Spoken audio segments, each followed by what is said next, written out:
I mean, he's not wrong, but no one's gonna be able to compete with Twitter unless they compete with freedom of speech. Like that is what's gonna make Twitter Twitter. Like the fact that they fact checked everything, and the fact that it's like the source of information. And Instagram, YouTube, Facebook, they've all shown that they don't want to do that. They've all shown that they're completely biased, and they're all shown that they behave in the pockets of someone else. Subscribe to this channel. In case you are watching this channel and have not subscribed. The Daily Wire, prominent right-wing media company, will stream all of its shows on Twitter starting May 30th, aiming to expand its audience. According to Daily Wire CEO, co-CEO Jeremy Boring, the overwhelming amount of positive feedback from our advertisers and audience signals tremendous opportunity. The move comes as conservative media personalities increasingly turn to Twitter, seen it is the platform that refuses to engage in content censorship based on politics. Former Fox News host Tucker Carlson announced bringing his program to Twitter, and Florida Governor Ron DeSantis plans to formally announce, obviously we know that, the Daily Wire multimedia content featuring fire-breathing conservative commentary covers politics, pop culture, and entertainment. Matt Walsh, apparently, who... I get the fact that they're moving to, I get the fact that all the, like, Tucker Carlson and Ron DeSantis doing Twitter spaces and making content for Twitter. But the Daily Wire moving all of their shit, is that what they said? Hold up. Yeah, it wants to put all of its content on a Twitter, dog. Like, there ain't no way that's gonna be more lucrative than putting it on YouTube. I respect it. I think that they should. I think a big organization like that moving to Twitter will make a lot of other content creators move to Twitter as well, even though they kind of already are. But like a big organization like that with some of the biggest right-wing conservative creators moving to Twitter, it will only force left-wing people to get on there, which is good, and which will then encourage other people that aren't political or just regular streamers / content creators to move over to Twitter. I want to start posting on Twitter too. I just need to get Twitter blue and shit, but I post like short form content on there. It don't really get views like that, so I'm not really in a rush, but I probably should hop on it before it's too late. But them doing that is such a bold move. I mean, I guess if it fails, they can always move it back to YouTube. But regardless, I think it is something that needs to happen, and I respect them for doing that, even if they do lose a little bit of money in the process. Who on his YouTube channel was saying he was making around $100,000 a month, and he had something that he put about the trans or the drag shows he was going against it. He got a strike, and he says, you know what, if this is what you guys are doing, we're moving away from it. So what are your thoughts about Daily Wire choosing to take all of their talents, big names, Shapiro, Peterson, Candace Owens, Matt Walsh, they got a lot of good guys there, to Twitter? Huge, massive. Look, it cannot be overstated the importance of this move right now. And DW was ahead of the curve with a lot of this stuff because they started doing, their full video podcasts. And you want to talk about Daily Wire, for me, as somebody that is sort of, looking to venture into the video podcast space now, I look at a Candace Owens podcast as like, this is what a video podcast should look like. This is what it should be. This person is on point. She looks fantastic every day. It's culturally relevant. It is all of these different things. So when you take she has different sets and stuff. Well, I don't know. I've never watched the full podcast, but just from watching like clips of stuff, I see she switches from one set to another set, which seems like a lot, but it's a lot better than just sitting in one setting. These things and put them on Twitter as the full video element. What this is saying is that Twitter and Elon Musk's moves. Remember, the new CEO of Twitter, Linda Yaccarino, what did she do before that? She was head of ad sales at NBC Universal. Yep. They are turning Twitter into a hub for video content, and they have not even started to talk about how they're going to be monetizing that yet outside of subscriptions. And so this is what I say, and I was saying to one of you guys before you came to do the podcast. I thought, correct me if I'm wrong, but I thought Twitter already paid content creators for ads that are placed on their content. If they, I don't know how you do that. I'm assuming I don't got enough followers to do that, but I swore I saw Elon Musk talk about how content creators can start getting paid by advertisement revenue. But maybe I'm wrong. Maybe it just hasn't happened yet. On Twitter, it is not going to be enough to just say shit in order to get a following at this point nowadays. Like maybe you could have before, maybe a little bit right now. Yeah, you can just hop on Twitter and start saying things. This is going to become a platform for high quality video content for people that know how to articulate themselves on camera, for people that know how to put that video content out there. And we talk about the decline of cable news, and we talk about the fact that Matt Walsh cannot say factual things about quote unquote transgender youth on YouTube without getting completely demonetized on YouTube, Twitter is the new platform. So they're ahead of the curve. They were ahead of the curve 2 years ago when they started creating and producing these podcasts. I did Candace's podcast a couple of times back when they were doing sort of the panel format, and then they kind of switched it to where it's just her. And I think that format works a lot better. I think it's a lot stronger. But I think this is a seismic move. Tom. So to what he was saying about how Matt Walsh can't get on YouTube to say biological facts, right? Because YouTube doesn't agree with it, which I think is wrong. I think he should be able to get on the air as well. But Twitter is going to try to make their space the platform for facts. Like, they want to correct everybody that says anything misleading or incorrect. But whenever we're talking about scientific stuff like transgender studies and all the new, like, all the new things that are popping up nowadays that don't really have science behind them, and all the studies that have been done on them are funded by people that profit off of it, how were we going to be able to know what's incorrect and what's not incorrect?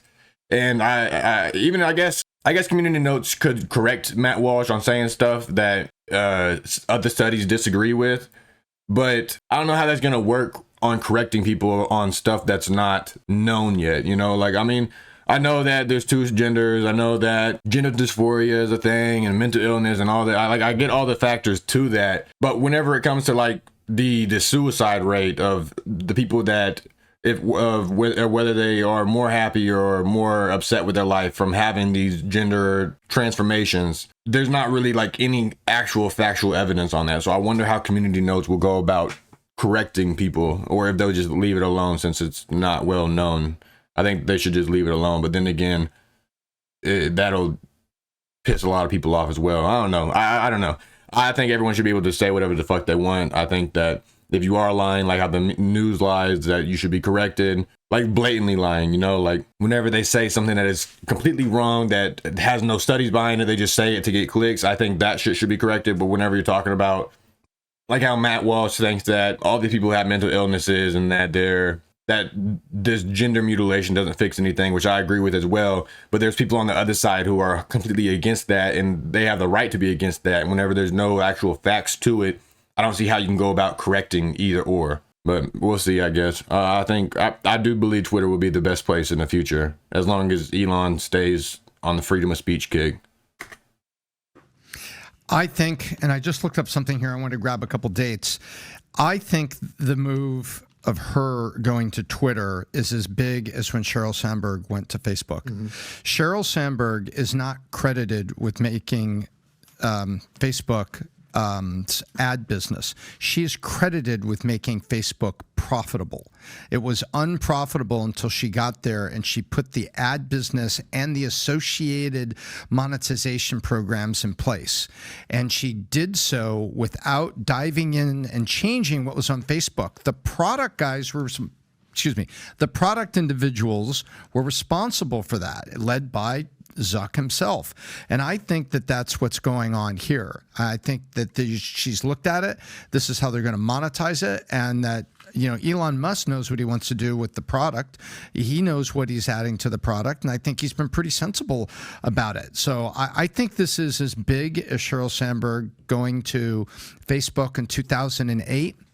She made the company profitable in short order, and then they put her on the board of directors in 2012. Well, let me just give kudos to you. I hope that they don't do that with like the Daily Wire. I like the Daily Wire and stuff, but I think the people that, well, I don't know who's on the board of Twitter, but I would assume that Elon handpicked people that he trusted. I hope that, I don't know. Like I said, I like the Daily Wire, but they are really right-wing conservative. They have their really strict beliefs, and they don't really feel like listening to anyone else's or really having an open mind to some things. So I don't think that them putting just like some of the biggest right-wing conservatives on the panel on their board is a good idea. But maybe it would if they put a bunch of left wings on there too. I don't know. I just want fairness. That's really all that I want. I don't want either side winning this stuff. I just want complete unbiased people that run Twitter. I think that's how every social media company should be, but we've learned that's not how it goes. Because this bleeds right into the previous story, which is, speaking of Meta, Facebook, Twitter, everything that you're talking about, Linda Yaccarino and Sheryl Sandberg. the story from Fox Business is reports of Instagram making Twitter competitor prompts comment from Linda Yaccarino. You've said you've been very critical of Facebook, where basically all they do is just copy what their competitor's doing or buy their competitor, and they just make something different or improve upon it. And that's essentially what Instagram, they're like, holy shit, Elon's onto something. Linda Yaccarino, the new CEO's onto something. We're just going to follow in their footsteps, which basically bleeds into the previous story. Cable news is dying. Everything's going on to digital media these days. Everything's going on to YouTube, Facebook, Meta. It's like the writing's on the wall.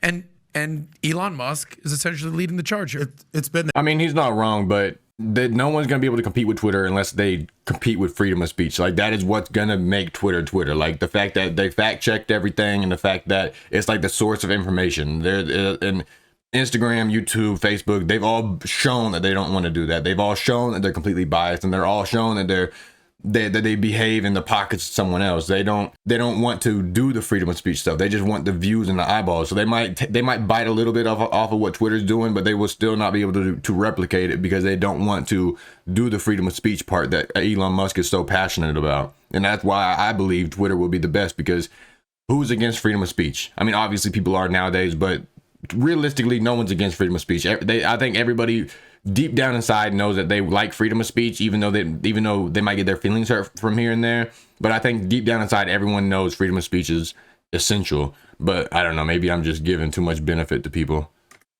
There, let me make a point about Facebook. I think that a lot of people, Facebook is seen as stodgy and old and irrelevant, whatever. So I've got about closing on 500,000 followers on Facebook. I do videos on Facebook every single day. 500. The ad revenue you can make as an individual solo creator from Facebook videos, people have no idea.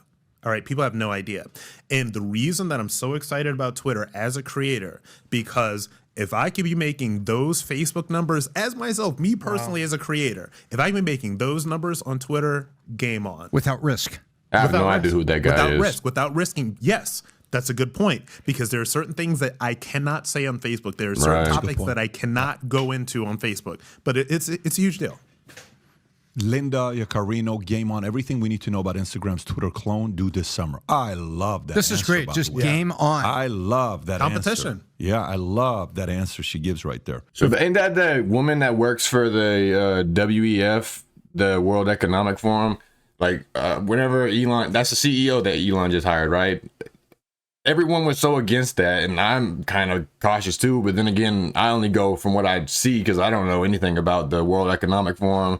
Never seen her in my life. All I know is that the World Economic Forum is like a bunch of billionaires that get together and they shape laws around the world, which I don't see how they can do that. But I guess, I don't know. Maybe that's my dummy take on it. If y'all know and could explain it better to me, I would love to know. I've Googled it before, and the description of the company really doesn't make sense compared to what I see on Twitter, people talking shit on it. So I don't know. That's why I don't really have an opinion on it. But that's going to be the end of that video. I hope y'all liked it. If you did, please leave a like. If you guys got anything to say about the video, let me know down below. You guys know I read every single comment. I really like to know you guys' thoughts on this video and what you guys think about Twitter. And if you guys would like to see me post more on Twitter, I post all my short form content. I go on there and I retweet and mention people. And Twitter's my favorite website to use. I don't use Facebook at all. I don't use Instagram at all. I've not even scrolled to get an algorithm on TikTok. The only thing, I use them all to post, but I do not scroll on it. I don't read anything. I don't really do anything. Well, on Facebook, I do share some stuff, but nowhere near like Twitter. And I only get on there to read my notifications.